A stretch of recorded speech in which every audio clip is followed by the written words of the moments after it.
Radhe Radhe, Namaste everybody. I am Sunil Rao and welcome to the very first podcast of ज्ञानी बाबा vibes.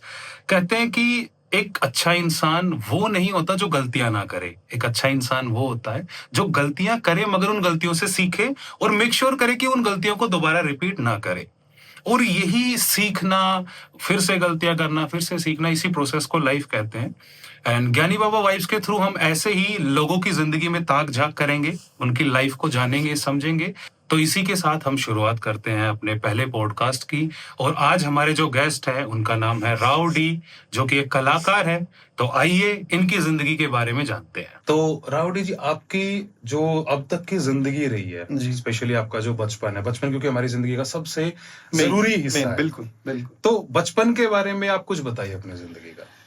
बचपन में जब मैं 4.5 साल का था, पिताजी का साया तभी उठ गया था। पापा एक्सपायर हो गए थे मेरे। और उसके बाद एक्चुअली मुझे तो चेहरा भी याद नहीं पापा का, क्योंकि मैं इतना छोटा था, वो मेमोरीज माइंड में आई नहीं आज। तो मम्मी के साथ ही रहा, मम्मी ही पिताजी के रूप में मेरे साथ रहे हमेशा से। तो उसके बाद गुड़गांव से ही मैंने अपनी पढ़ाई वगैरह कंप्लीट की। देन पॉलिटेक्निक भी की मैंने। अच्छा। गुड़गांव से ही, मानेसर से ही। और वैसे मैं बिलोंग करता हूँ राजस्थान से, बहरोड जिले से। तो उसके बाद हम गुड़गांव, पापा जब नहीं रहे थे तो हम गुड़गांव ही थे और यहीं पर सेटल हो गए थे, क्योंकि मामा वगैरह मेरे गुड़गांव से ही थे। अच्छा। तो उनके साथ नहीं रहे बट उनके आसपास ही रहे। तो उसके बाद से यहीं पर ही पढ़ाई लिखाई सब कुछ, पॉलिटेक्निक भी, ग्रेजुएशन भी और म्यूजिक की स्टार्ट भी, सब कुछ गुड़गांव से हुआ। तो ये मेरा बचपन था। तो दीपक, आप हमें बताइए कि आपका जो असली नाम है वो दीपक यादव है जी। तो दीपक यादव राउडी कैसे बने?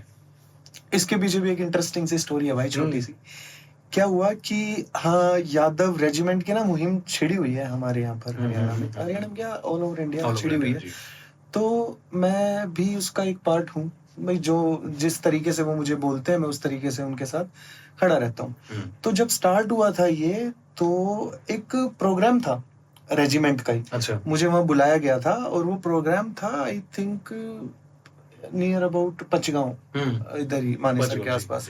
तो मैं वहां पर गया था। वहां पर रेजिमेंट में एक स्वतंत्रता सेनानी कह सकते हैं उनको, पुराने फौजी हैं, वो रिटायर्ड हैं। तो वो थे, राव अजीत सिंह उनका नाम है। जी जी। तो उनको पता लगा कि दीपक है, कोई आया हुआ है। तो उनको बताया कि ऐसे ऐसे हैं, ये कलाकार है, हमारी कम्युनिटी से है और अच्छा कर रहे हैं। तो उन्होंने मेरे को बोला सबके बीच में वहां पे कि दीपक राव या तो दीपक यादव रख, क्योंकि मैं दीपक राव रखा हुआ था मैंने अपना। अच्छा। तो उन्होंने मुझे बोला कि ये जो यादव है वो हमारी कास्ट हो गई। करेक्ट। ठीक है जी। जो राव है वो एक टाइटल है। हाँ, Rao is a title, Rao is a Britishers ने दिया था। हाँ, और वो राव तुलाराम जी को मिला था। जी। तो उनकी वजह से हरियाणा में हम सभी लोग लगाते हैं। तो उन्होंने बोला कि ये नाम से पहले आता है। तो मैंने कहा कि नहीं, बहुत सारे लोग लगाते हैं। तो उन्होंने मुझे एग्जांपल्स दिए, राव नरबीर, राव इंद्रजीत, जो पॉलिटिशियंस हैं हरियाणा में। तो उन्होंने मुझे कहा कि या तो यादव रख या फिर नाम चेंज कर, मतलब राव बाद में मत लगा, राव दीपक कर ले। तो राव दीपक थोड़ा अटपटा सा लगा मुझे। तो दीपक यादव एक आर्टिस्ट नेम मुझे सुटेबल नहीं लगा, क्योंकि पॉलिटिकल सा नाम लगता है। उस टाइम पे फिर थोड़ा ट्रेंड भी था कि हर आर्टिस्ट अपना कुछ ना कुछ स्टेज नेम, आर्टिस्ट नेम लेके आ रहा था। जैसे कि फिर क्या हुआ कि मैं घर गया, मेरे दिमाग में तो बात बैठ गई थी कि यार सबके बीच में बोला गया है और फिर सब अब उस चीज को नोटिस भी करेंगे। तो पूरी रात बैठ के मैंने सोचा कि यार नाम क्या रखूं। तो उस टाइम हमारी हरियाणा की जो इंडस्ट्री थी वो इतना ग्रो नहीं कर रही थी। पंजाब के जो आर्टिस्ट थे वो बहुत बड़े थे हम लोगों के सामने, तो हम लोग उनको फॉलो करते थे एक तरीके से। तो उनके नेम कैसे थे, बादशाह, इक्का, एके, निंजा, इस टाइप के नाम थे। तो एक मतलब लगता था कि यार ये नाम है कुछ। तो मैं भी ऐसे इम्प्रेशन, तो मैं भी ऐसे कुछ सोचने लग गया अपना नाम। बहुत सारे नाम आए जो ना राव से बिलोंग करते थे ना दीपक से। फिर करते करते मैंने राव को आगे रखा और अपना नाम सोचने लग गया कि क्या रखूं यार, राव के आगे ये फलाना रख लूं, ये रख लूं। एकदम से जब मैंने लिखा वो नाम तो DEE वो रख के राव डी, तो वो प्रोनाउंसिएशन में ना राव डी अच्छा लगा थोड़ा सा। दीपक का पक काट दिया आपने। पक काट दिया वो डी रख लिया। तो राव डी ऐसे करके राव डी का जन्म हुआ वहां पे। और फिर 2017 में मैंने ये चेंज किया था अपना। अच्छा। हाँ, 2017 से जो मेरे गाने आए हैं सारे वो राव डी नाम से आए।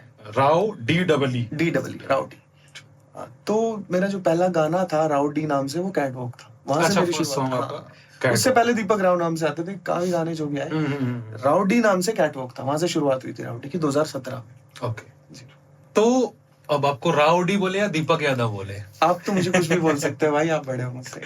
अच्छा, तो राउडी आप ये बताइए कि आप एक नॉर्मल फैमिली से बिलोंग करते हैं, कोई ऐसा नहीं है कि परिवार में या रिश्तेदारी में भी कोई सिंगर रहा ना हो ना ना ना, इंडस्ट्री ना से दूर रहा? दूर तक नहीं। तो आपको ये इंटरेस्ट कहाँ से जागा कि यार मेरे को कलाकार बनना है, मेरे को इंडस्ट्री के अंदर जाना है? इसके पीछे भी भाई एक छोटी सी स्टोरी है।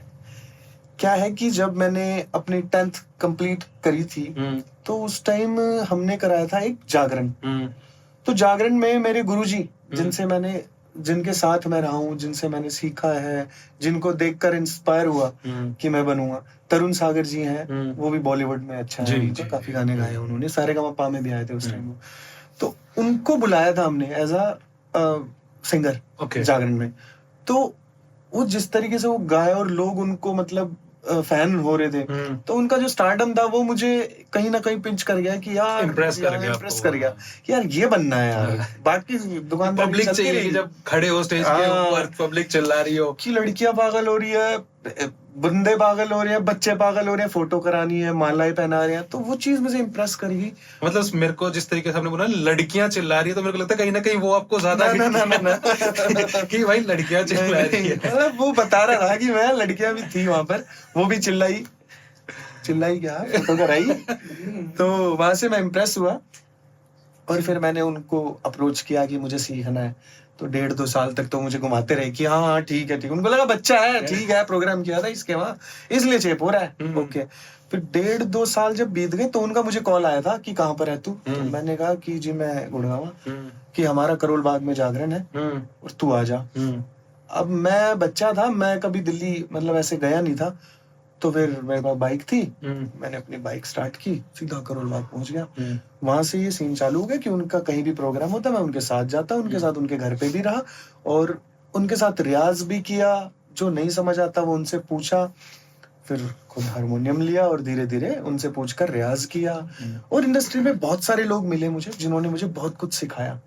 जैसे कि आज के टाइम पे बस स्टार्टिंग में मुझे सनी नाम के एक भाई थे। अच्छा, वो भी जागरण वगैरह करते थे, वो मेरे घर के पास ही रहते थे।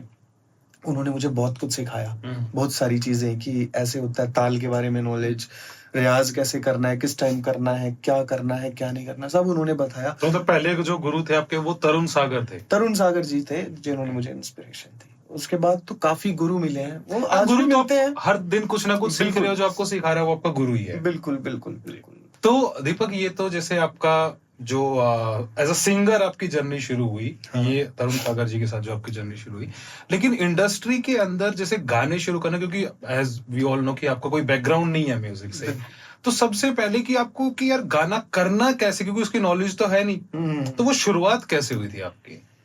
शुरुआत जब मेरी मतलब फर्स्ट सॉन्ग ये पूछ रहे हैं ना, फर्स्ट सॉन्ग जब मैंने करना चाहा था तो मुझे एक कलाकार हरियाणा से ही थे। अच्छा, वो मिले थे। ओके, मन्नू दीवाना नाम है उनका। मतलब वैसे तो नाम आज के टाइम में उनका एमडी है, एमडी देसी रॉकस्टार, एमडी देसी रॉकस्टार कह सकते हैं उन्हें। तो उस टाइम मन्नू दीवाना हुआ करते थे वो। तो मन्नू दीवाना ने मुझे म्यूजिक डायरेक्टर से एक से मिलवाया था, वो किसी के थ्रू मन्नू मुझे मिला था।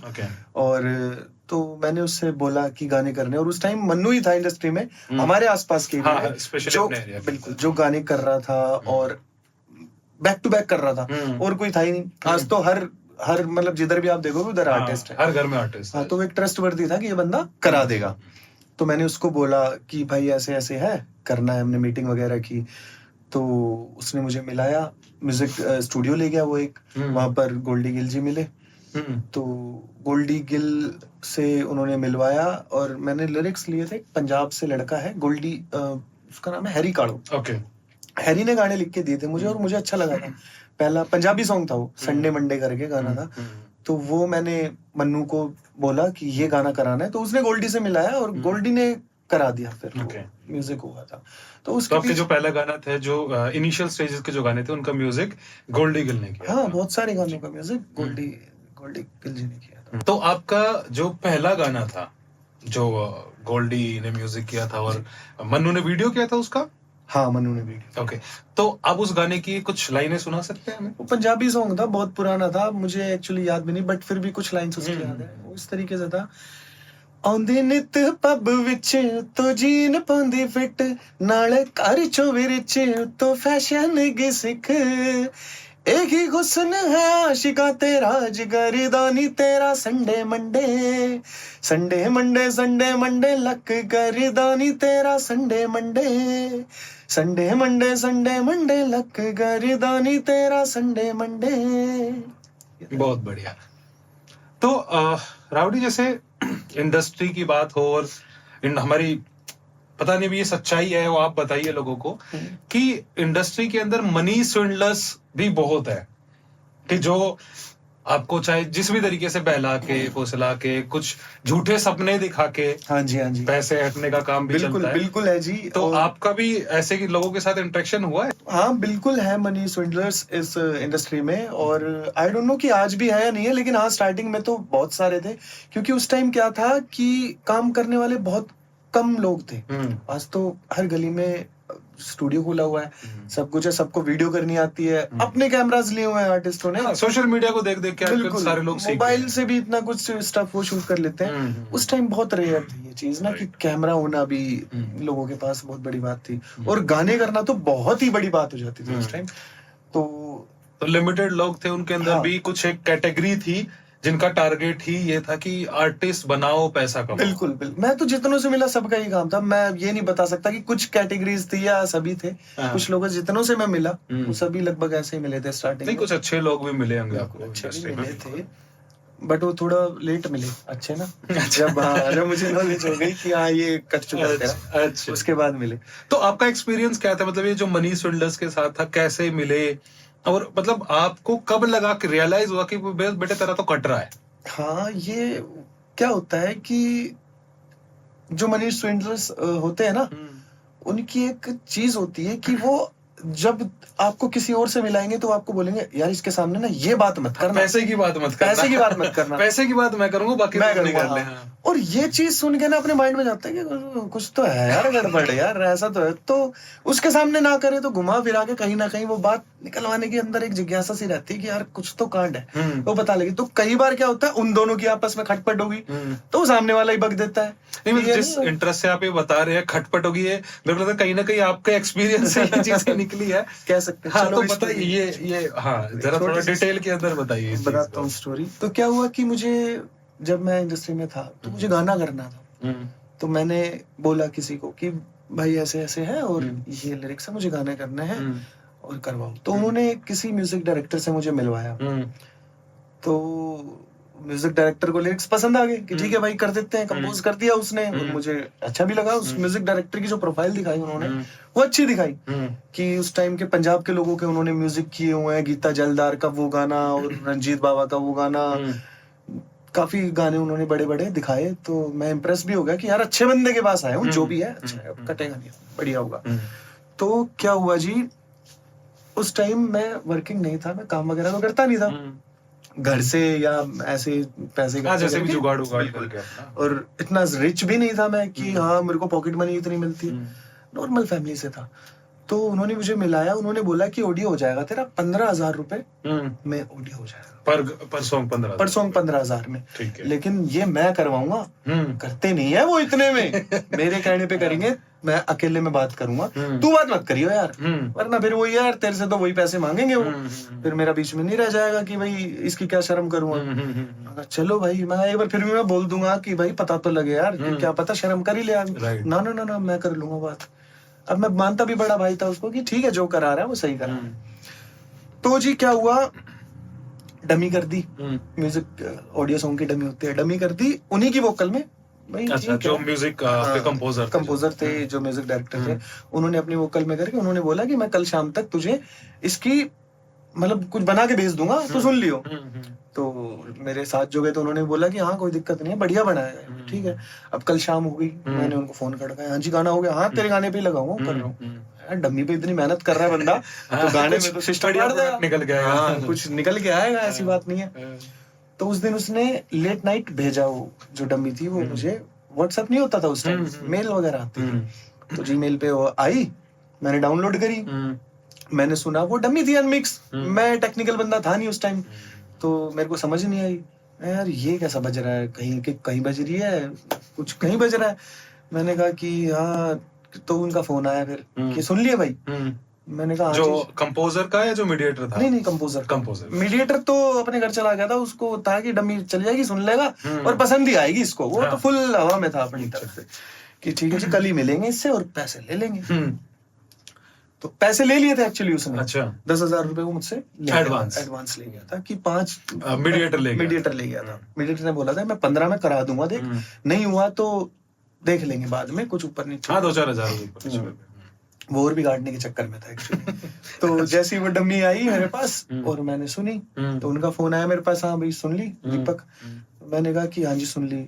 तो मगर मैंने उनके मुंह पर ही ये बोला, मगर अगर ये सिर्फ डमी है तो ठीक है, अगर ये फाइनल म्यूजिक है तो मुझे पसंद नहीं आया भाई। तो उन्होंने शायद उनको दिल पे लग गई वो बात, कंपोजर की। उन्होंने कहा कि भाई इसके अंदर है ना 95% काम हो रखा है। तो मैंने कहा यार 95% हो रखा तो रह ही क्या गया, मैं नहीं गाना 5% वो ही रह रहा होगा। तो मैंने कहा कि भाई साहब ये तो मुझे पसंद नहीं आया। तो उसने बोला कि मैं कहा थोड़ी और, कह रहा कि भाई मेरी तरफ से तो यही फाइनल है। हमारी थोड़ी सी हुई खींचातानी, फोन रख दिया। फिर नेक्स्ट डे वो मीडिएटर साहब आए, तो उन तक बात पहुंच गई थी कि भाई ऐसे ऐसे बोला है दीपक ने कि मुझे पसंद नहीं आया। उसका मेरे पास फोन आया कि कहाँ है, मैंने कहा यहाँ हूँ, ठीक है मैं आ रहा हूँ मिलने के लिए।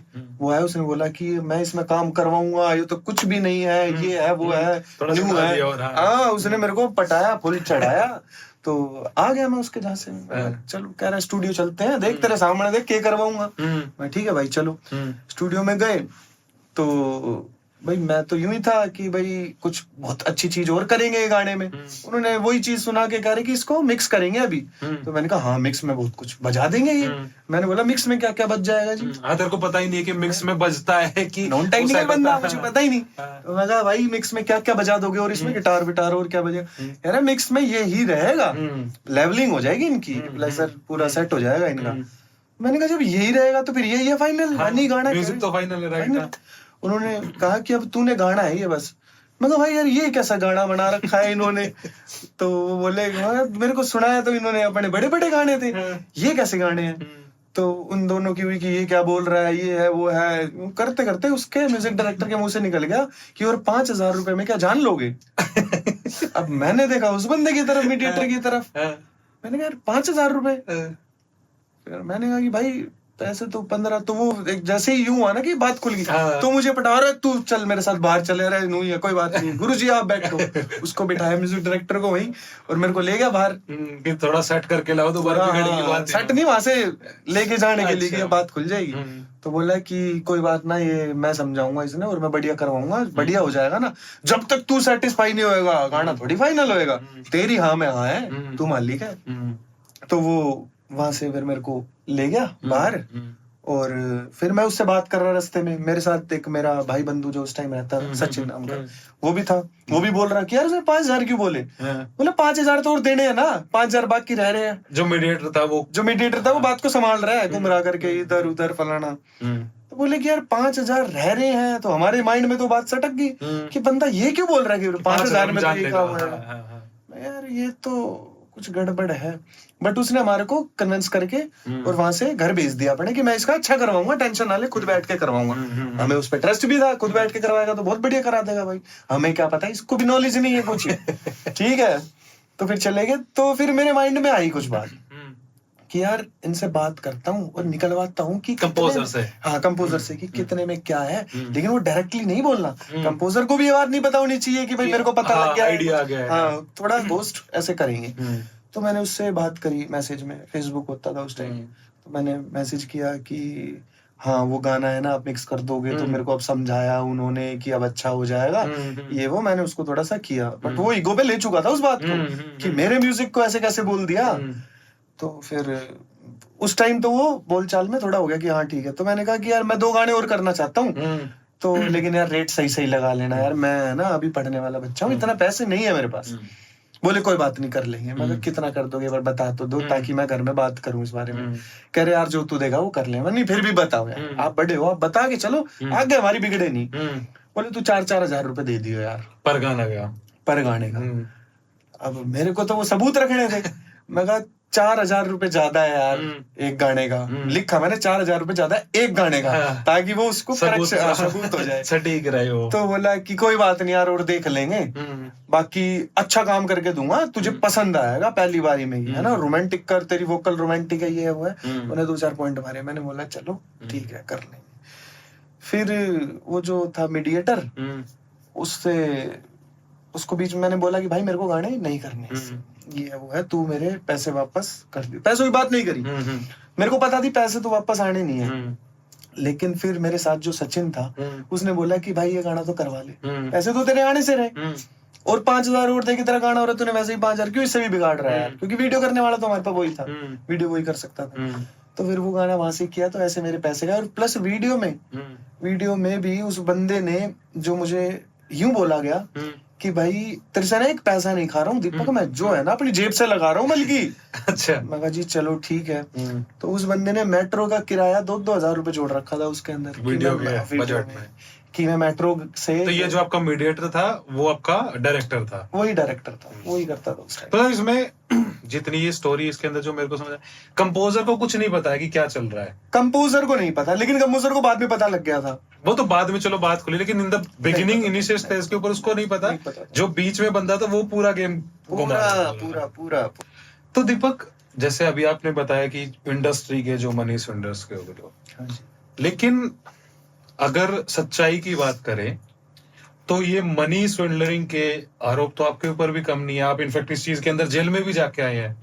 इट्स वेरी इजी कि चलो सामने वाले ने मेरे साथ ये कर दिया वो कर दिया, लेकिन आपके ऊपर खुद के ऊपर इसी तरीके का आरोप था जिसके चक्कर में आपको जेल भी जाना पड़ा था। वो इंसिडेंट जरा बताइए आपकी एग्जैक्टली क्या हुआ था, किस वजह से आपका जेल में जाना हुआ? देखो, जो चीज दिखती है कई बार वो वैसी होती नहीं है, ठीक है जी, ये मानते हो ना आप? बिल्कुल। और कई बार क्या होता है कि कुछ बड़ी मछलियां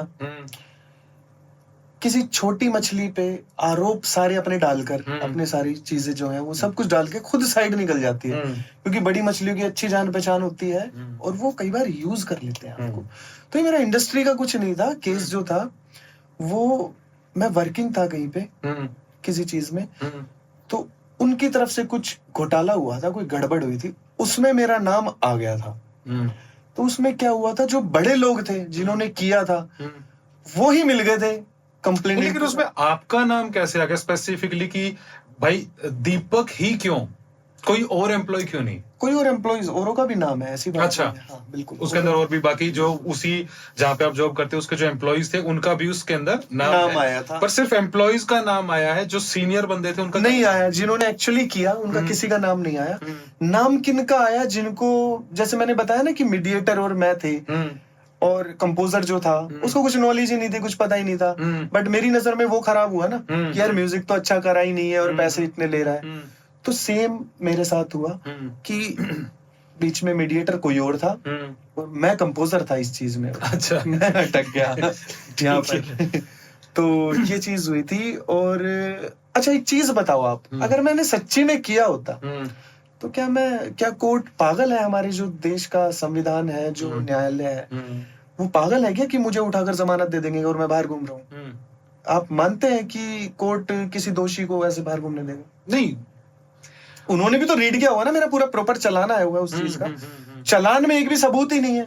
अच्छा, तो जो पुलिस की तरफ से चालान पेश किए गए, उन चालान के बेआफ के ऊपर आपकी कोई इतनी खास गलती नहीं है जिसकी वजह से आपको जेल में रहना पड़े? बिल्कुल बिल्कुल बिल्कुल। और जिनकी गलती है उनको पुलिस ढूंढ रही है कि अच्छा, कौन वो फरार है या पैसों से कुछ भी मान सकते हैं। तो कुल मिला के आपका कहना ये है कि अगर मेरी गलती है तो मेरे को जमानत क्यों दी गई, मैं बाहर क्यों हूँ? हाँ, और अंदर रखो ना। अगर गलती मेरी ही थी तो मैं भी बाकियों की तरह क्यों नहीं फरार हुआ? क्यों नहीं फरार? हाँ एग्जैक्टली। मैं फर्स्ट डे से, जब से कंप्लेंट हुई थी, उस दिन से मैंने पुलिस का साथ दिया हर चीज में। उन्होंने जहां बुलाया, जो पूछा, जो बयान लिए, मैंने सब कुछ बताया। इस चीज में पुलिस ने भी मेरा फेवर किया बाद में कि ही इज इनोसेंट। तो उसने साथ दिया मेरा, जो आईओ था, इन्वेस्टिगेशन ऑफिसर जो था, उसने मेरे को पर्सनली बोला कि तू टेंशन ना ले, मेरे को पता है कि तेरा क्या है इस चीज में। क्योंकि उनका तो पूरा दिन काम रोज का होता है उनका, तो उनको तो पता लगता है कि हाँ ये बंदे के, इसने कितना क्राइम किया है और कितना नहीं किया। तो उसने चालान के अंदर भी जो लिखा है उसमें मेरे खिलाफ कुछ भी नहीं है। तभी चालान आते ही मैं तुरंत मैं बाहर हूँ। और वो इंसिडेंट होना भी जरूरी था लाइफ में, अच्छे बुरे की समझ आती है। हाँ, बहुत कुछ, बहुत लाइफ चेंजिंग मोमेंट था वो मेरी जिंदगी। कहीं ना कहीं चलो ये नहीं कह सकते कि भी दीपक एकदम 100% इनोसेंट था, नहीं कह लेकिन सकते। हाँ दूध ये का दूल्हा तो मैं हूं नहीं। हाँ, मैं कोई भी कैप्टन नहीं है साहब, दोस्तों, बिल्कुल कोई भी चाहे नहीं कोई है। भी हो वो, लेकिन हाँ ये है कि वो जिस तरीके से वो आरोप सारे एक ही इंसान के ऊपर डालने की कोशिश की गई वो भी सही नहीं था, कि हम इतने भी बुरे नहीं थे जितने आपने बना दिया। जितना तो आपने वही बना दिया। वही सही।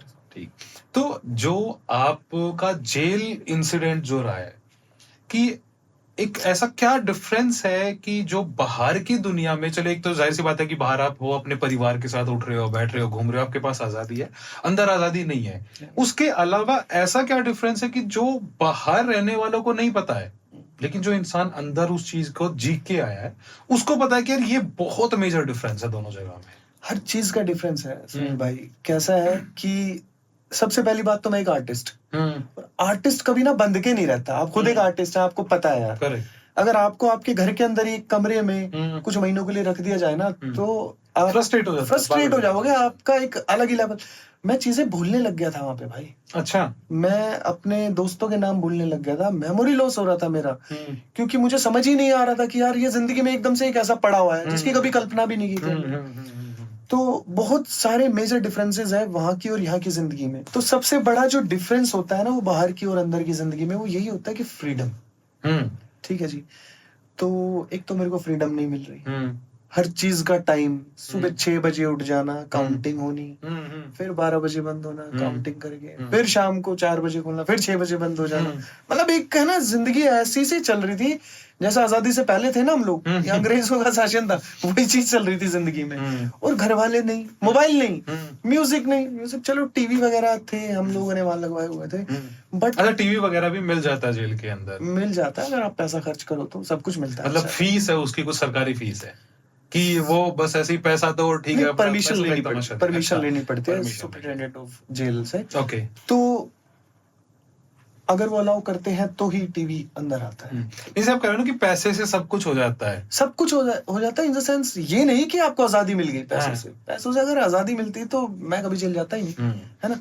तो क्या है कि टीवी मिल जाएगा आपको, आपको अच्छे कपड़े मिल जाएंगे अंदर, अच्छा खाने को मिल जाएगा। कपड़े तो आई गेस आप जो परिवार वाले भेजते हैं उसको भी रोक देते हैं।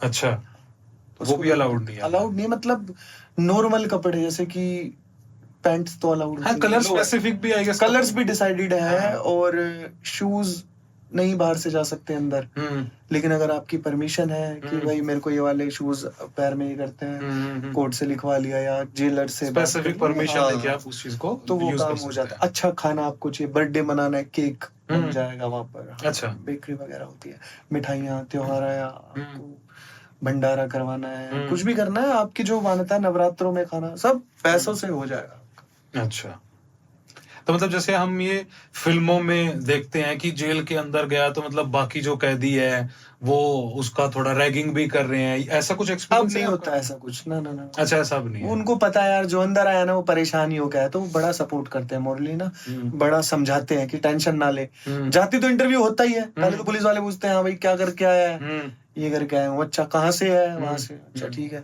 उसके बाद आपको एक अलग बैरक में रखा जाता है 2 दिनों के लिए। उसके बाद आपकी नाम राशि के अनुसार डिसाइड होता है कि आप कौन से दिन आपके परिवार वाले आप मिल नहीं कर सकते हैं, मिल भी कर सकते हैं, और आप कौन से ब्लॉक में जाएंगे। अच्छा, तो वो भी आपका अल्फाबेटिक। जैसे मेरा नाम दीपक है तो मेरे साथ 13-14 दीपक नाम के लड़के रहते थे। अच्छा, सब दीपक दीपक दीपक दीपक थे वहां। तो फिर आइडेंटिटी कैसे कि दीपक 1 दीपक फादर नेम उससे आइडेंटिटी होती थी। मतलब केस के हिसाब से कि दीपक फलानी धारा वाला आ जाओ। सारे मेरी वाली धारा के थे, मेरा जो ब्लॉक था तो सारे वही थे लगभग। तो ऐसे डिसाइड होता है। और उसके बाद जो लोग होते हैं वहां के, जो पुराने हो गए, जिनको काफी टाइम हो गया, तो वो पूछते हैं कि भाई कैसे क्या हो गया था जी, ये हो गया था, ठीक है, समझाते हैं कि टेंशन ना लियो, तेरे बड़े भाई जैसा हूँ, तू चला जाएगा, जल्दी चला जाएगा, ये हो जाएगा वो हो जाएगा, ऐसे कर लियो, क्योंकि उनको तो नॉलेज है ना, इजी रखते हैं कि बंदा परेशान ना हो ज्यादा। जो लोग, कई ऐसे लोग हैं सुनील भाई कि जिनके या तो किसी के घर वाले है ही नहीं, वो अंदर चला गए, या फिर किसी के घर वाले इतना अफोर्ड नहीं कर सकते कि उसकी पैरवी भी करें, ठीक है, तो उन लोगों की हेल्प भी करते हैं, अंदर ऐसे ऐसे लोग हैं, उनको समझाते हैं। अच्छे इंसान हर जगह मिलेंगे हाँ, आपको। उनका खाना पीना प्रोवाइड कराते हैं, अच्छा हम्म। खाना पीना, घी दूध सब चीजें उनको प्रोवाइड कराते हैं। हम्म। तो बहुत अच्छा भी माहौल है अंदर का, ऐसी बात नहीं है। और अंदर बड़े बड़े गैंगस्टर्स भी हैं जिनके आपस में खटपट भी है, तो वो उनके लेवल का है, हमारे लेवल हाँ, का पर वो अलग सेल है, वो अलग उसमें वो शायद आप चक्कियों में लोगों का रखते आना हैं। जाना, हाँ नहीं, हमारा आना जाना नहीं होता उधर। जो कैदी ब्लॉक है उधर तो आना जाना हमारा बंद ही होता है, उधर नहीं जा सकते हम लोग। तो दीपक, ये जो आपका पूरा जेल वाला इंसिडेंट रहा है, हाँ जी। इस दौरान जाहिर सी बात है आपका फाइनेंशियल लॉस भी हुआ है, क्योंकि काम नहीं कर रहे थे सारी चीजें। हाँ, उस time। लेकिन इस चीज का आपकी जिंदगी पे, आपकी पर्सनल लाइफ पे, आपकी लव लाइफ पे, उसके ऊपर क्या इफेक्ट आया आपका? हर तरीके के साइड इफेक्ट्स थे इसके। पर्सनल लाइफ के भी थे, हर चीज से दूर हो गया था। पर्सनल लाइफ, फिजिकली मैं वीक हो गया था, बहुत ज्यादा weak. I was around 45 kg only. अच्छा, और जब आप अंदर गए उस टाइम वेट कितना था? 77 kg। 77 to you came down to 45 45, kgs. yeah. It's been about 32 kg loss.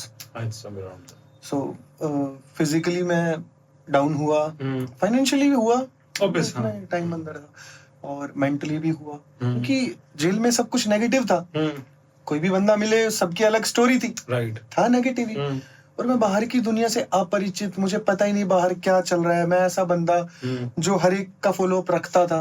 अच्छा, बाहर निकल तो सब नया नया दिखता है, एक बार तो शहर भी नया दिखने लगता है कि एग्जैक्टली जब मैंने फर्स्ट टाइम फोन उठाया तो मुझे थोड़ा सा हुआ यूज करने में, उसे 2-3 घंटे, टाइम ज्यादा नहीं है, 2-3 घंटे लगे कि अब क्या चलाऊं, अब क्या। पहले तो सुबह पता होता था इंस्टा चलाना है, फेसबुक चेक करना है, आपका एक रूटीन था, जीमेल चेक करना है, ये सब कुछ। लेकिन उसमें मुझे कुछ समझ ही नहीं आया कि मैं क्या करूं। मैंने अपना इंस्टा खोला, देखा, मुझे पता ही नहीं मैं क्या डालूं उसमें, क्या करूं। मैसेजेस क्या है वो भरे हुए थे, वो मैसेज देखे तो हर तरह लव लाइफ में भी बहुत ज्यादा फर्क पड़ा। एक्चुअली जब आप अपने रिलेशनशिप में एक गैप दे देते हो ना, एक तो होता है कि लॉन्ग डिस्टेंस, एक हो जाता है लॉन्ग गैप, तो वो बहुत बुरा इफेक्ट डालता है ना आपकी जिंदगी पर। हालांकि जो थी मेरी, मतलब अभी नहीं है वो, इस दौरान हाँ, she went out of your life. हाँ, अब हम साथ नहीं है। अच्छा। तो उस टाइम उसने मेरा बहुत साथ दिया। मैं उस चीज में उसकी हमेशा तारीफ करूंगा कि मेरे बुरे वक्त में वो मेरे साथ थी। चाहे वो कैसे भी मैं उसको बोल दूं, तो उसने मेरा साथ दिया। और ये चीज मैं जिंदगी भर उसकी मैं मानता हूँ। और आने के बाद फिर वो होता है ना कि एक इंसान साथ दे रहा है, हर चीज को कर रहा है मैनेज करने की भी एक हद होती है भाई। तो उसने एक हद तक जाकर ना मेरे लिए मैनेज किया सब कुछ। लेकिन उसके बाद भाई वो भी एक इंसान है, तो उसके ऊपर भी काफी सारे प्रेशर्स थे, या कुछ भी आप कह सकते हैं। तो उसका जब हो गया एंड, तो हम फिर अलग हो गए। वो मुझे मतलब वो अलग चली गई। तो कोई बात नहीं, उसने जहां तक मेरा साथ दिया बहुत अच्छा दिया। मतलब जितना वो साथ दे सकती थी उतना दिया उसने पूरा साथ दिया। ऑलवेज मेरा साथ दिया, हमेशा उसने दिया। अंदर में था जब भी दिया, बाहर आने के बाद भी दिया। मिली वो मुझसे मिलने, घर पर भी आई, मम्मी से मिली, बहन से मिली, सबसे मिली, और सबको पॉजिटिविटी ही प्रोवाइड की। और मुझे भी बहुत अच्छी अच्छी चीजें बोली कि चलो जो हो गया वो हो गया, कोई बात नहीं, शायद लिखा था आपके कर्मों में। उसके बाद ऐसे करो, अब ऐसे करो, ये करो, वो करो, सब चीजें अच्छे। तो कहीं ना कहीं इस चीज का थोड़ा सा मलाल तो रहता होगा ना कि यार काश थोड़ा सा और साथ दे देती, तो आज इकट्ठे होते, जिंदगी और थोड़ी खूबसूरत होती। हाँ, क्योंकि उसके बाद जब वो गई जिंदगी में, तो एक तो मैं अंदर रहकर आया था, दूसरा जब वो भी चली गई तो मुझे बहुत, मतलब एक कहते हैं ना कि एक सपोर्ट सिस्टम चला गया, एकदम से रुक गया वो कि अब मैं क्या करूं। तो 2-3 महीने तो मेरे साथ ऐसा, हालांकि मैंने उसको परेशान बिल्कुल नहीं किया, ना मैंने उसको कहीं से कांटेक्ट किया। उसने एक ही बात बोली थी कि हम म्यूचुअली ठीक है, अपने तरीके से अलग हो गए। ना मैंने उसको कहीं से पिच किया, परेशान किया, ना उसकी जिंदगी में दखल अंदाजी दी, ना उसको ऐसा कभी फील भी होने दिया कि तेरी वजह से मेरे साथ मतलब मैं आज टूट रहा हूँ। मैंने 2 महीने कम से कम मुझे लगे, मैं खाना तक नहीं खा रहा था। एक तो आप उस एटमॉस्फेयर के अंदर रहे हो कि जो इस दुनिया से बिल्कुल अलग है, बिल्कुल। और उसके बाद फिर जब आप वापस आते हो तो कहीं ना कहीं एक उम्मीद होती है कि चलो वापस से लाइफ ट्रैक के ऊपर आएगी, रिस्टार्ट करेंगे। लेकिन उसके बाद जो आपकी जिंदगी का कहीं ना कहीं रिलेशनशिप एक सबसे अहम किरदार है आपके रिलेशन, चलो परिवार है, यार है, दोस्त है, 7 साल का रिलेशनशिप था भाई, छोटा मोटा नहीं था। तो वो एक सबसे बड़ा सपोर्ट सिस्टम होता है। लेकिन जब वो चला जाए तो मेरे को लगता है कि शायद जितना अंदर इंसान परेशान हुआ है उससे कई कई गुना ज्यादा वो बाहर निकल के स्ट्रगल कर रहा है फिर अपना वापस से उसी रूटीन के अंदर आने के लिए। तो मुझे टाइम लगा उस चीज में, रूटीन में आने के लिए, लेकिन हाँ फिर समझ में आ गया। फिर मैंने खुद को सबसे पहले फिजिकली ठीक किया, जिम वगैरह ज्वाइन किया, खाने वाने पर ध्यान दिया, अपना खाने का रूटीन संभाला, डेली एक्टिविटीज में बदलाव किया, उठना, गाना, रियाज करना, खाना अच्छे से खाना, वर्कआउट करना।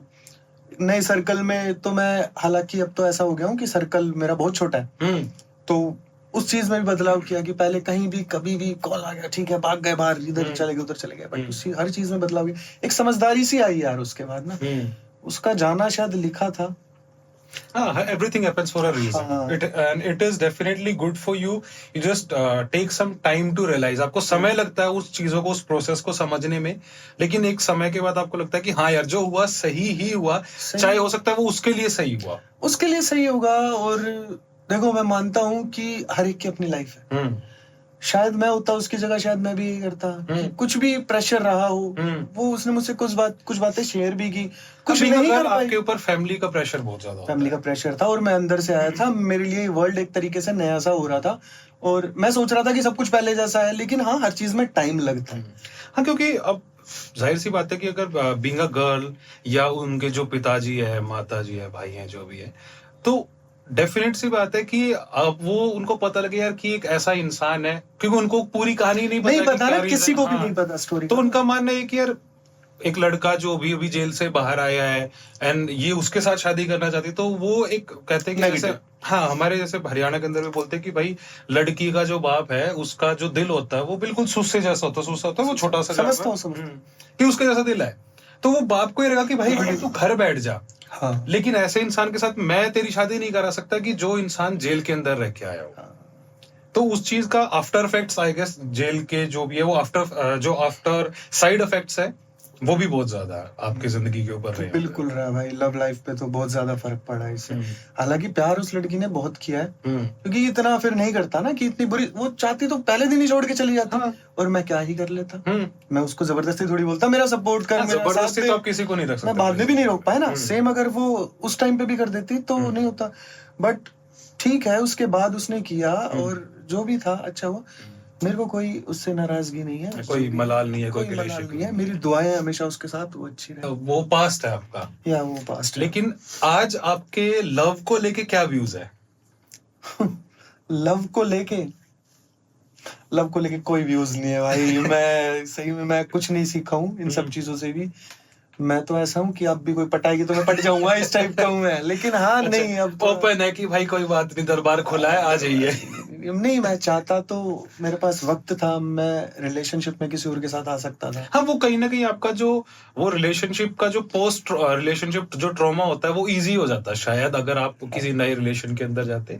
लेकिन जरूरी है कि आप थोड़ा समय खुद के साथ खुद को दिया। एग्जैक्टली, मैंने खुद को टाइम दिया, खुद के साथ बैठा, मैंने कुछ दोस्त बनाए, अब एक्सप्लोर की चीजें कि क्या है क्या नहीं है। वो एक चीज कहते हैं ना कि जब आपको किसी के साथ शिद्दत वाला प्यार हो ना, तो ऐसा नहीं होता कि आज वो छोड़कर गया है तो आपको कल किसी और से प्यार हो गया। हाँ। तो मैं वो जगह शायद दे ही नहीं पाया किसी को, या मेरा दिल भी नहीं किया। हाँ, किसी को अंदर से आपको, मतलब अगर किसी से बात भी कर रहे हो तो भी शायद आपको लगता है कि यार मैं कहीं ना कहीं गलत कर रहा हूँ, मैं गलत हूँ। आपका बात करने का भी दिल नहीं करेगा। मैं पहले बहुत गलतियां कर चुका हूँ, जिस वजह से मेरा रिलेशनशिप खराब है, और अब मैं करके खुद की नजरों में नहीं गिरना चाहता। हाँ, तो वो बहुत ज्यादा जरूरी है कि आप खुद को समय दो, खुद को समय दिया। हाँ, ताकि आपका जो किसी नए इंसान के पास जाने से पहले पुराने वाले को भूल तो आप जाहिर सी बात है नहीं सकते, बचपन के भी यार दोस्त सारी जिंदगी याद रहते हैं, लेकिन वो जो एक मेमोरीज है वो थोड़ी फेड हो जानी बहुत ज्यादा जरूरी है before you get into the next relationship. Right. तो यही था कि खुद को टाइम दिया, और मैं चाहता तो आ सकता था भाई, और ऐसी बात नहीं है कि मेरे पास प्रपोजल्स ना आए हो, ऑप्शंस की कमी किसी के पास नहीं है आई गेस, लेकिन वो आपकी खुद की शख्सियत है कि यार मेरे को ये चीज करनी है या नहीं करनी है। हाँ। आपके पास सही करने के, गलत करने के हजार ऑप्शन, गलत करने के भी ऑप्शंस आए थे, बट नहीं ना, वो चीज करनी होती तो मैं इस तो रिलेशनशिप में फायदा इतने ही साल नहीं है ये क्यों सब रहता? देखने का, सीखने का। जो Exactly. समय ने आपको जो चीजें दिखाई है उसका फायदा ही कोई नहीं है अगर आपने उसे सीखा नहीं है। कई बार लेट इट बी करना होता है कि ठीक है, जो डेस्टिनी चाह रही है शायद कुछ अच्छा ही चाह रही हो, आगे चल के पता नहीं क्या होगा। अपनी तरफ से कोई गलती नहीं करनी है। फाइनेंशियली खुद को मजबूत किया, फिजिकली मजबूत किया और मेंटली मजबूत हुआ ही हूँ ऑब्वियसली मैं। तो थोड़ा सा परिवार को टाइम दिया, राइट। उनके लिए जो चीज मैं पहले नहीं सोचता था कि फ्यूचर में क्या होगा। मेरा कोई प्लान भी नहीं रहता था फ्यूचर के लिए कि मैं क्या करूंगा क्या नहीं करूंगा। ये क्या जो हो रहा है ना, हो गया, देख लेंगे भाई, जो भी होगा ओके सही चल रहा है, अभी जो चल रहा है उसको देखते हैं, ये कर लेते हैं, हाँ ठीक है। कई बार लिव इन द मोमेंट वाला या, रहता है। कई बार तो यही होता था भाई, सही गलत को भी जज नहीं करता कि हाँ ठीक है सही है कर लेते हैं यार। वो बाद में पता लगता था यार यार ये तो गलत किया यार, ऐसे करना था। तो इसी चीज की वजह से दो तरीके के लोग हैं। एक कैटेगरी है जिनको लगता है that you should always live in the moment, कि अभी जो चल रहा है सिर्फ उस पर फोकस करो, फ्यूचर को छोड़ दो। ठीक है। और एक है जिनको लगता है कि यार कहीं ना कहीं फ्यूचर को भी थोड़ा सोच समझ के। अब हूं मैं वो वाला। हाँ, तो कौन सी चीज इनमें ज्यादा सही है कि आपको पहले फ्यूचर का थोड़ा ज्यादा नहीं लेकिन आप थोड़ा बहुत जरूर सोच लो, ये वाला। और अच्छा कि ये नहीं कि लिव इन द मोमेंट वाला। नहीं नहीं, लिव इन द मोमेंट वाला भाई रिग्रेशन होता है बाद में ना, रिग्रेट होता ही होता है। क्योंकि उस चीज में ना आप कई सारी ऐसी गलतियां कर देते हो जिसका पछतावा बाद में होता है। मुझे हुआ है ऐसा, मैंने सीखा है अपने लाइफ से।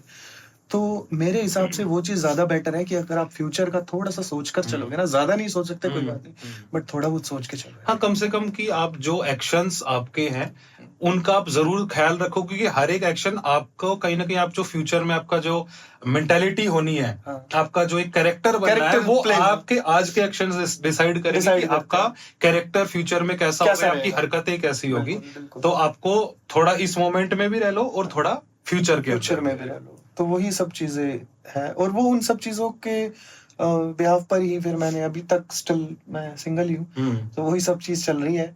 अब पता नहीं आगे क्या होगा मुझे। तो अभी क्या प्लान है कि लव मैरिज करनी है या अरेंज मैरिज करनी है? शादी को लेके क्या ख्याल आता है?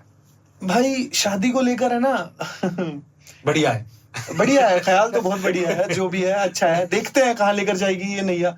मैंने अपनी कुंडली दिखाई थी, कुंडली बनवाई थी। अच्छा, बिलीव करते हैं कुंडली वगैरह? भाई थोड़ा बहुत करता हूँ, सनातनी हूँ ना, तो थोड़ा बहुत तो रखता हूँ विश्वास की होता है ऐसा। तो दिखाई तो उसमें भाई मैंने जस्ट ये पूछा उनसे, कोई सवाल नहीं था मेरा कि क्या है क्या नहीं है, कुछ नहीं। बस ये था कि जी मेरी मैरिज लव होगी कि अरेंज होगी। तो उन्होंने देखे कि फलाने ग्रह में ये, उस घर में ये, फलाना सब चीजें, टाइम वक्त और स्थान वगैरह सब पूछ के उन्होंने मेरे को सटीक जवाब दिया कि अरे भाई तेरा जो शादी का योग है ना, वो लव मैरिज का ही है। अच्छा, लव मैरिज का ही है। और लव कम अरेंज हो सकती है। हाँ, मतलब परिवार को आपने मना लिया, ठीक है, अपने रीति रिवाजों को साथ कर ली। तो फिर मैंने स्ट्रगल बाकी है अभी लव लाइफ को लेकर। मैंने उनको बोला कि यार लव दोबारा होना तो मेरे लिए तो पॉसिबल है नहीं कि मैं पहले लव करूं और फिर शादी करूं। अब तो नहीं है, बिल्कुल भी अंदर हिम्मत ही नहीं है। जो था वो सारा कर लिया। क्योंकि अब उम्र भी वो नहीं है ना कि चलो किसी नए इंसान से मिलते हैं, क्योंकि आपको दोबारा जीरो से शुरू करना पड़ेगा। क्या भाई मुझे नहीं, बूढ़ा नहीं, बट उम्र जाहिर सी बात है 30, 32, 33 साल के बाद आपके पास इतना पेशेंस नहीं है कि दोबारा से वो सब दोबारा से फेवरेट कलर क्या है, एग्जैक्टली क्या करना पसंद है, क्या खाना पसंद है, वहां से लेके फिर आप धीरे धीरे डेवलप करके उस स्टेज के ऊपर जाओ कि आप एक्चुअली शादी के लिए डिस्कशंस कर रहे हो। उस टाइम के ऊपर थोड़ा बहुत ऊपर नीचे होगा, then again back to the square one. यार हम ट्रस्ट नहीं कर सकते ना कि वो चीज भी चल जाएगी। हाँ, क्या पता ये वाली स्टेपनी भी पंचर निकले, कुछ भी हो सकता है, दोबारा फिर टायर ही बदलना पड़े। तो इससे अच्छा अपने रुक जाओ, गाड़ी खड़ी कर दो, थोड़ी देर चलेगी तो पंचर का पता लगेगा। तो इस बात पर थोड़ा सा ट्रस्ट करता हूँ कि हाँ कुंडली में कुछ तो सच होता है। तो उन्होंने लव बोल रखा है, पता नहीं यार क्या होगा। आप कह रहे हो कि प्यार दोबारा नहीं होगा, लेकिन जानी ने कहा है कि झूठ कहते ने सारे के प्यार दोबारा नहीं हो सकता। तो वो झूठ बोल रहे हैं या आप झूठ बोल रहे हैं? प्यार कई बार हो सकता है, वो इंसान में दम होना चाहिए सामने वाले में, ऐसी बात नहीं है। लेकिन हाँ, एक ही इंसान से दोबारा प्यार करना हो तो जरूर बहुत जल्दी हो जाता है। लेकिन किसी और इंसान को आप ढूंढोगे, सपोज करो, और शायद वो मोहब्बत मिसिंग रहती है, प्यार हो जाए, अटैचमेंट हो जाएगी, लेकिन वो जो मोहब्बत है, वो मोमेंट्स है, वो मिसिंग रहेगी। जो उसकी जगह थी ना, वो वाली नहीं आ पाती यार दोबारा ना। तो दीपक, आपको जैसे ये जो आपका लास्ट रिलेशनशिप रहा, या पहले भी ऑब्वियसली रिलेशनशिप्स रहे होंगे, तो ऐसी कौन सी गलतियां हैं जो आपको लगता है कि यार इमेच्योरिटी की वजह से या थोड़ा जल्दबाजी के चक्कर में ये गलतियां जो आपने की है अपने रिश्तों के अंदर, वो आप दोबारा नहीं करना चाहते? आप देखो मेरे रिलेशनशिप में तो बहुत सारी गलतियां की है मैंने, मैं क्या हाँ, इंसान गलती का पुतला एंड यू प्रूव इट। या तो तो जो गलतियां हुई हैं छोटी छोटी, वो ये है कि एक तो आप वाली बात की फ्यूचर का ना सोच के लिव इन द मोमेंट वाला सीन, कि अभी जो हो गया उस पे रिएक्ट कर देना, पैनिक हो जाना, ये कैसे ही हो, वो छोटी छोटी चीजें ना लड़के बेशक याद ना रखे, भाई लड़कियां हैं ना, लड़कियां बहुत डिटेल में हमेशा याद रखती है। वो ये बता दी कि फलानी डेट को जब हमारी ये वाली लड़ाई हुई थी तो आपने ये कहा था, और बंदा सिर पकड़ के, उसको खुद याद नहीं होता कि मैंने कहा था। आदमी भूल जाता 2 मिनट के बाद कि एग्जैक्टली क्या बात हुई है। को मैं कह रहा हूँ कि अगर आप नाराज हो गए किसी से, अपनी गर्लफ्रेंड से, और उसने आपको मना लिया, आप लिटरली दोबारा 2 मिनट बाद वैसे ही हो जाओगे जैसे पहले थे, उससे भी शायद अच्छे हो जाओगे। और लड़की को समझना ना सच्ची में टफ है, वो नहीं हो सकती भाई, उसके माइंड में वो चीज रहती है। तो सबसे पहले तो अपनी जुबान का ख्याल रखना बहुत ज्यादा जरूरी है रिलेशनशिप में। और एक्सपेक्ट आप मत करो यार रिलेशनशिप में, एक्सपेक्टेशंस हर्ट्स ना, तो आप अपना 100% दो। पर मैं लिख कर दे रहा हूँ कि अगर उस इंसान को आपसे प्यार है ना, तो वो 200% देगा अपना, देगा। तो उस चीज पर मत रहो। और एक है ना, ये कई बार होता है कि हम डिपेंड हो जाते हैं उस पर, मेंटली भी और फिजिकली भी, कि भाई उस इंसान को आप अपनी दुनिया बना लेते हो, कि आपकी दुनिया वही उसी इंसान से शुरू, कुछ भी अच्छा हुआ बुरा हुआ उसको बताया भाई, कि भाई तो नहीं बोलते कि ये ऐसे हुआ ऐसे हुआ, लड़की से डिस्कस, मैं लड़के की तरफ से बता रहा हूँ सब चीजें, कि उसको सब कुछ बताया कि ऐसी है वैसी है फलाना है, उसको सारी चीज पता है आपके बारे में, A to Z, आपके अच्छे कर्म भी, आपके बुरे कर्म भी, आपकी लीक पॉइंट्स भी और आपके अच्छे पॉइंट्स भी, सब पता है उसको कि ये कितना अच्छा है और कितना पानी में है, सब पता है उसको। तो कल को अगर आपकी कुछ खटपट भी होती है ना, तो वो आपको फिर वो सब चीजें याद है, अच्छा ये ऐसे, तो वो चीजें भी गलत है। कि ठीक है, आप कुछ चीजें प्राइवेसी में भी रहनी चाहिए। जैसे बोलते हैं don't treat her as your wife until she becomes your wife. या एग्जैक्टली, तो वही लाइन कहूंगा कि उसको पत्नी की तरह मतलब रखो, इज्जत दो, प्यार दो, लेकिन जब तक बीवी ना बन जाए, या जो आदमी है वो हस्बैंड ना बन जाए, डोंट गिव दैट ट्रीटमेंट। क्योंकि फिर अगर कल को नहीं चला तो वो शायद आपको कहीं ना कहीं आपके आने वाला जो फ्यूचर है, उस पर फ्यूचर के अंदर आपको परेशान करेगा वो, क्योंकि वो सारी मेमोरीज कनेक्ट करेगी कि यार अच्छा उसको भी मैंने बीवी का या पति का दर्जा दिया था, अच्छा अब यहाँ पे सेम चीज दोबारा रिपीट हो रही है, तो परेशान करेगी। लेकिन लड़के भाई प्यार शिद्दत वाला करते हैं, अगर करे तो करते हैं, करे तो बिल्कुल करते हैं, चाहे वो आप पे गुस्सा कर रहा है। मैंने भी अपनी रिलेशनशिप में मैंने गुस्सा किया, लेकिन प्यार बहुत किया यार। क्योंकि लड़कों का एक थोड़ा प्रोटेक्टिव नेचर है, जितना मेरे को लगता है कि वो, उनको लगता है कि यार तेरे साथ कुछ गलत ना हो जाए। अगर लड़का किसी लड़की को रोक भी रहा है कि देख तू उस लड़के से बात मत कर, क्योंकि बीइंग अ गाय मेरे को पता है उसके दिमाग में क्या चल रहा है, तो वो आपको रोक भी रहा है तो आपको प्रोटेक्ट करने के लिए रोक रहा है, ना कि आपके ऊपर बाउंडेशंस लगाने के लिए। मैंने रोका नहीं उसको किसी से बात करने के लिए, हालांकि वो खुद ही समझ जाती थी कि शायद दीपक को अच्छा यार बुरा तो लगता है यार, बेशक जबान से उसी ये चीज अच्छी थी कि उसको समझ में आ जाता था, सामने वाले को समझ में जब भी आता है जब आप दोनों की बॉन्डिंग अच्छी हो। तो सबसे पहले तो ना बॉन्डिंग अच्छी करनी चाहिए हमें। आजकल क्या करते हैं लड़के, मतलब बॉन्ड अच्छा नहीं है, फिर वो लड़ाई बढ़ती है उनकी जब छोटी छोटी। अगर आपका बॉन्ड अच्छा है ना तो लड़ाई भी होगी ना, तो वो लड़की या लड़का सामने वाला अगर हाइपर है तो सामने वाला अपने आप ही उसको कूल डाउन कर लेगा। फिर बाद में चाहे उसको 10 बातें बोल दे कि तुमने ये किया, तुमने वो किया, मुझे बुरा लगा, फिर उसको भी रियलाइज होता है सामने कि हाँ यार मैं गलत कर रहा था।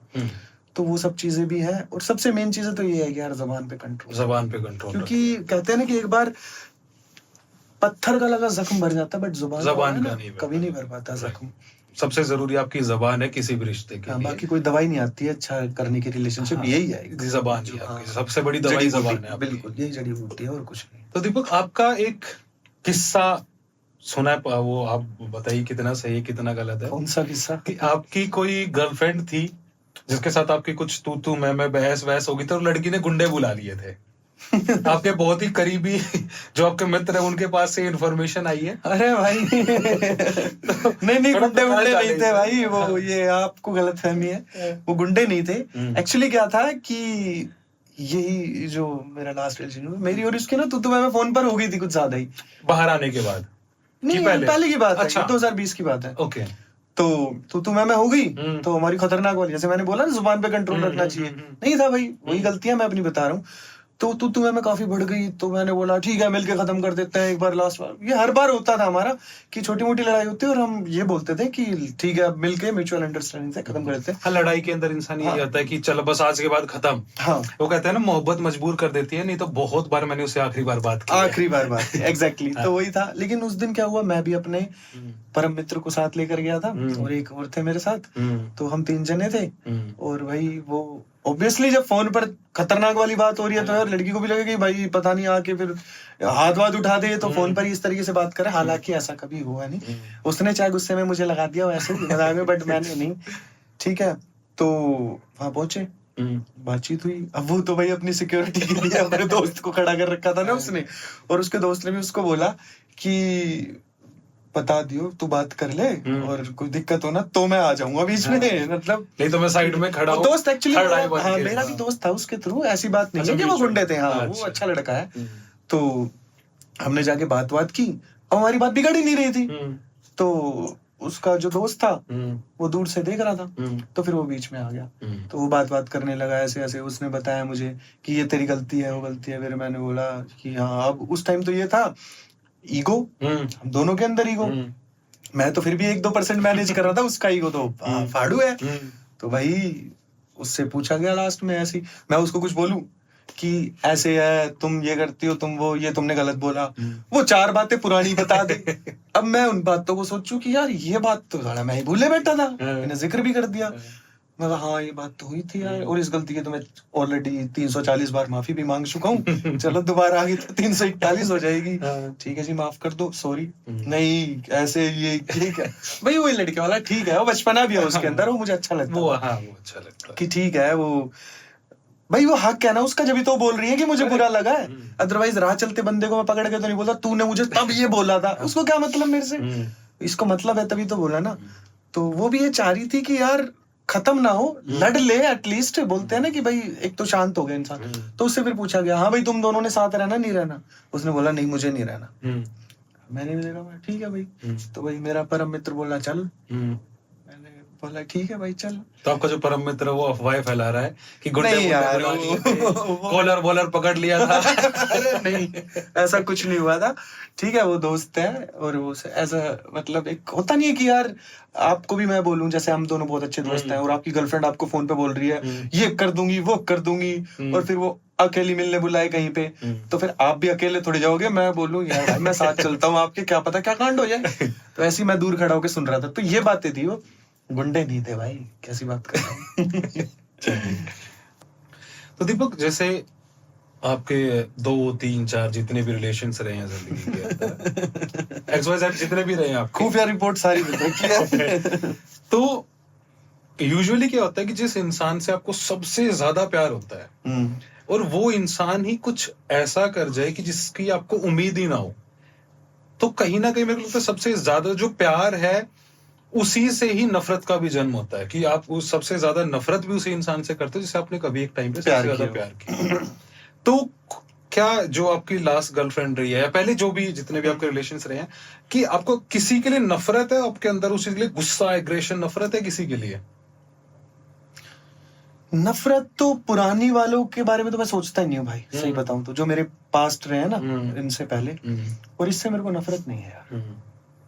नफरत तो जब आप किसी से बहुत ज्यादा प्यार करते हो ना, तो नफरत आपको तभी हो सकती है जब वो आपका बहुत बुरा कर दे और आपसे ज्यादा उस चीज का बुरा कर दे जिसकी आपको उम्मीद ना हो। लाइक आपकी फैमिली परेशान सफर करे उस वजह से, ऐसा कुछ हुआ नहीं है ना, तो मुझे इससे नफरत नहीं है। और जो पुरानी थी ना, सही बताओ तो मैं सोचता नहीं हूँ उनके बारे में, क्योंकि ये रिलेशन मेरा बहुत अच्छा रहा था। तो उनसे एक थी लड़की, अब पता नहीं उसका नाम तो मैं लूंगा नहीं, तो उस लड़की की वजह से मेरे को एक और लड़के से भी नफरत हुई। अच्छा, ट्रायंगल बन गया उधर। ट्रायंगल भी कब बना मैं आपको बताता हूँ। सपोज करो अभी 2025 है, आप किसी के साथ रिलेशनशिप में हो, 26 तक आप दोनों साथ रहे, 26 तक रहे, तो 2028 मतलब थोड़े टाइम बाद ही आपको ये पता लगता है कि वो आपका एक लड़का है, मतलब लड़का नहीं, आपका एक दोस्त है, उसको आप भाई जैसा मानते हो। और आप और आपकी गर्लफ्रेंड जब मिलते थे तो वो लड़का भी साथ रहता था, मतलब कुछ भी लाना है, फूल लेकर आने हैं, कुछ भी XYZ, कुछ खाने का भी लाना है, तो वो साथ रहता था। तो वो उस लड़के के साथ रिलेशनशिप में आ जाती है, अच्छा। और इतना तगड़ा रिलेशनशिप कि वो लड़का अब सब जगह ये फैला रहा है कि वाइफ ये वो, मतलब तब मेरे को नफरत हुई थी कि यार पूरे जहान में लड़के खत्म हो गए थे क्या, जो वही लड़का, और उस लड़के की सबसे बड़ी गलती यार, जब कि आप मैं दोस्त के साथ, गर्लफ्रेंड के साथ आप एग्जैक्टली जब मैं और वो लड़की साथ में है और तू भी मेरे साथ में है, तो तेरे को पता है हमारा रिलेशनशिप कैसा है, और तू फिर बाद में मतलब तू मेरे को दिखा भी रहा है कि हाँ हम दोनों हैं, मतलब दोनों टैटू बनवा रहे हो, हैशटैग्स लगा रहे हो सिर्फ मेरे को दिखाने के लिए, तो वहां मेरे को नफरत हुई थी। क्योंकि दोस्ती का नियम नंबर 420 ये कहता है कि जी अगर आपके बेस्ट फ्रेंड की जो गर्लफ्रेंड है उसके साथ ब्रेकअप हो गया, तो अब आप उस लड़की को जानते भी नहीं हो, जानते नहीं हो, आपकी कोई जान नहीं है, पहचान नहीं है, वो इंसान की एग्जिस्टेंस आपके लिए खत्म हो जानी चाहिए उस टाइम के ऊपर। और अभी जो मेरे दोस्त, अभी जो लास्ट ब्रेकअप हुआ मेरा, तो एक मेरा बड़ा ही क्लोज फ्रेंड है जिसको मेरे सारे अब होने वाले हो चुके सारे राज पता है। अच्छा, होने वाले भी पता है कि क्या क्या करने वाले हो? हाँ, कि ये क्या क्या कर सकता है, क्या क्या करेगा। ठीक है। तनिष्क नाम है उसका। अच्छा। तो तनिष्क को मतलब जब मेरा ब्रेकअप हुआ तो मैं बाद में ब्लॉक हुआ, पहले तनिष्क ब्लॉक हुआ बेचारा, तो उसका फोन आया मेरे पास, कह रहा मतलब नेक्स्ट डे हम जिम साथ करते हैं, तो मैंने उसको पूछा, मैं कहा ऐसे ऐसे बात हुई, थोड़े दिन बाद हम बैठे हुए थे कहीं पे, तो मैंने उसको बोला कि क्योंकि जब नया नया टूटता है ना तो होता है कि पूछता है कि भाई आया था क्या कोई फोन मैसेज कुछ आया? बोला नहीं भाई मेरे को तो ब्लॉक कर रखा है। मगर तेरे को ब्लॉक कर रखा है? बोला हाँ मेरे को तो फलानी डेट को शाम को ब्लॉक कर दिया था। मगर तू क्या देखता रहता था? कह रहा स्टोरी वगैरह देखता था ना मैं। मगर यार फलानी डेट को तो हमारा ब्रेकअप हुआ था और मैं तो सुबह ब्लॉक हुआ, उसके नेक्स्ट मॉर्निंग कह रहा मैं तो उसी शाम को हो गया था ब्लॉक। चलो अच्छा है। तो ये वाले तो सबसे पहले क्लोज फ्रेंड ब्लॉक करें। तो दीपक, आपकी अगर जिंदगी एक प्लेलिस्ट हो गानों की, ओके 3 गाने हो उसमें, अच्छा तो वो कौन कौन से गाने रहेंगे जो गाने दीपक को डिस्क्राइब करे? जैसे कोई एक गाना आपकी लव सिचुएशन को अच्छा लव describe कर रिप्रेजेंट दे, करे, ओके एक एंगर को या किसी चीज को करे, तो इस तरीके से 3 कोई गाने हो। ठीक है। करंट सिचुएशन में ना, हाँ, लव लाइफ के लिए, करंट सिचुएशन के लिए तो मैं गाना जो डेडिकेट रहेगा एक वो रहेगा, ये क्या हुआ कैसे हुआ, तो ये गाना रहेगा। और लव मूड के लिए कि एक गाना है उनका कन्वर गरेवाल साहब का, मतलब फ्रेश लव के लिए, ये तो Fresh आपका love पास का हो गया। हाँ हाँ कि तेरे मुखड़े वर्गा मुखड़ा लगा गौण तो क्या इरशाद, वो गाना बहुत पसंद है मुझे, और मैं मतलब वो रिलेट करता हूँ खुद से ना। और सैड जब मैं होता हूँ आजकल, क्योंकि बात जब आजकल की हो रही है, तो इन्हीं सिंगर का, कन्वर गरेवाल साहब का एक गाना है, कभी वो भी जमाने थे कभी ये भी जमाने हैं, तो वो गाना मैं काफी सुनता हूँ। तो दीपक, अगर आपको अपनी जितनी भी एक्सेस रही हैं, यार जो ऐसे भी मत बोलो। लिस्ट रही है आपकी, अगर आपको चलो इतनी सी जितनी भी ये जो आपकी है, खैर इसमें तो एक भी नहीं आएगी, बट चलो, अगर आपको उन सबको कोई एक लाइन बोलनी हो, तो क्या लाइन बोलोगे? पर्सनली प्रोफेशनली तो बोलोगे नहीं। तो एक्सेस को मैं ये सिर्फ एक यही मैसेज देना चाहूंगा कि भाई मौज में रहो, काचे काटो, मैं भी अपनी लाइफ बढ़िया जी रहा हूँ, तुम भी जियो अपना, सब मजे करो, खाओ पियो ऐश करो, खुश रहो, आबाद रहो, दिल्ली रहो या गाजियाबाद रहो, सीधी सी बात है। और मैं ना तुम्हें कुछ कह रहा हूँ ना तुम मुझे कुछ कहो, खुश रहो, जहां भी रहो, दुआएं साथ है, काचे काटो, काचे काट जाओ, पता से बांट जाओ। जयराम जी। तो दीपक, आपके बीइंग एन आर्टिस्ट, चलिए आपकी जिंदगी के बारे में बातें हुई, being an artist as a singer, अब आपके आने वाले प्रोजेक्ट्स क्या क्या है? आने वाले, अभी मैंने अपने 5 गाने शूट किए हैं। अच्छा। ये जो शिवरात्रि का सीजन था इसमें, तो अब बैक टू बैक उनको रिलीज करूंगा, लेकिन मेरा मन है खुद के चैनल पे रिलीज करने का। अच्छा, rather than going to the labels, आप चाहते हो कि अपना खुद का ही आर्टिस्ट चैनल के ऊपर उनको रिलीज करना, क्योंकि 95% आर्टिस्ट जितने भी हैं सब अपने लेवल पे काम कर रहे हैं। मेरे को भी टाइम हो गया इस इंडस्ट्री में, तो मेरा भी मन है कि अब है ना अपने लेवल पे करूं। हालांकि मेरी बात चल रही थी कंपनी से, डील वगैरह सब कुछ बढ़िया चल रहा था, लेकिन जो मेरे अपने हैं, जो क्लोज हैं, उनकी भी एडवाइस रही है कि अपने चैनल पे कर यार, अपने लिए मेहनत कर। कंपनी गाना चले तो कंपनी का है, ना चले तो मेहनत नहीं करती है। आर्टिस्ट तो मर जाता है ना, फिर अगले गाने पे मेहनत वो करो। किस्मत पे छोड़ देते हैं, अगर चलेगा किस्मत से चल एग्जैक्टली जाएगा। फिर डेट वगैरह उनकी मर्जी की कि यार इस डेट को करना है, यार इस डेट को हमारा वो गाना रिलीज, कई बार ऐसे क्लैश हो जाता है कि हमारा वो गाना रिलीज हो रहा है, हम इस डेट को कर लेते हैं, तो वो पंगे रहते हैं। फिर हर चीज के लिए जी यहाँ शेयर कराओ, वो शेयर कराओ, रील्स बनाओ। खुद करेगा तो खुद के चैनल पे मेहनत करेंगे, वो दिखेगी ना। करेक्ट, रात को भी देख रहा हूँ तो अपना डैशबोर्ड देखूंगा, कंपनी का क्या एक्साइटमेंट बनी रहती है। एक्साइटमेंट रहेगी। और फिर मैं काम भी थोड़ा स्पीडली करूंगा अपने चैनल पे। लेवल पे जा रहा है तो एक बार गाना डल गया तो मुझे क्या मतलब उससे? क्योंकि लेबल का प्रोसेस भी बहुत लंबा, उनको भेजो 1 महीने में जवाब दे, 2 महीने में जवाब दे। और आजकल एंटरटेन नहीं कर रहे हैं यार, बड़े है ना, अजीब टाइप के हो गए लेबल वाले ना। हाँ, क्योंकि अभी बिकॉज विंक बंद हो गया, हंगामा बंद हो गया, तो उसके बाद से रणनीति में बहुत इंडस्ट्री, फर्क। हाँ इंडस्ट्री पूरी डल हो गई है। मैं खुद के चैनल पे करूंगा, और ये जो 5 गाने आ रहे हैं विद वीडियो, इनको तो बैक टू बैक करूंगा। तो दीपक, आपके जितने भी आपने गाने किए हैं अपनी जिंदगी के अंदर, कोई एक ऐसा गाना कि यार ये मेरे को सबसे बढ़िया लगता है, ये मेरे दिल के सबसे करीब है ये गाना? पंजाबी गाना है वो, मुझे बड़ा पसंद है, अपना खान साहब का लिखा हुआ है वो, मेरा गाना है जो तेरी याद। तू दिसदा है हर एक थां, दिल जपदा रहिंदा है तेरा नाम, छेती मुड़ आ जावे हुंदा नहीं इंतजार, रातां नूं हुण आउंदी है सोहणिया तेरी याद, सोहण नाल दिंदी है कैसा तेरा प्यार, कैसा तेरा प्यार। तो ये थी हमारी आज की conversation with Rao D. Hope you liked it. शायद आपको भी दूसरे की लाइफ इंसिडेंट से, वैसे तो हम बहुत कम सीखते हैं, लेकिन फिर भी कोशिश करो कि दूसरे की जिंदगी से अगर थोड़ा बहुत भी सीख लोगे तो अपनी जिंदगी की परेशानियां कहीं ना कहीं कम हो जाएगी। तो थैंक यू सो मच। तो भाइयों, ये अपना चैनल है भाई का, सुनील भाई का, और दबा के सब्सक्राइब कर दो इसको, और जितना हो सके ज्यादा से ज्यादा शेयर कर दो। अच्छे अच्छे पॉडकास्ट लेके आ रहे हैं भाई, और अच्छे अच्छे लोगों के साथ कर रहे हैं, आपको बहुत कुछ जानने को मिलेगा, एक मिडिल क्लास फैमिली से लेकर एक हायर क्लास फैमिली तक। तो जितना ज्यादा हो सके ज्ञानी बाबा वाइब्स को सब्सक्राइब कीजिए और शेयर कीजिए, और कमेंट प्यारे प्यारे कर दो यार। और तो कुछ चाहते नहीं आपसे, इसमें आपका कुछ जाता नहीं है, डेटा फ्री चल रहा है आजकल सबका। जय श्री राम।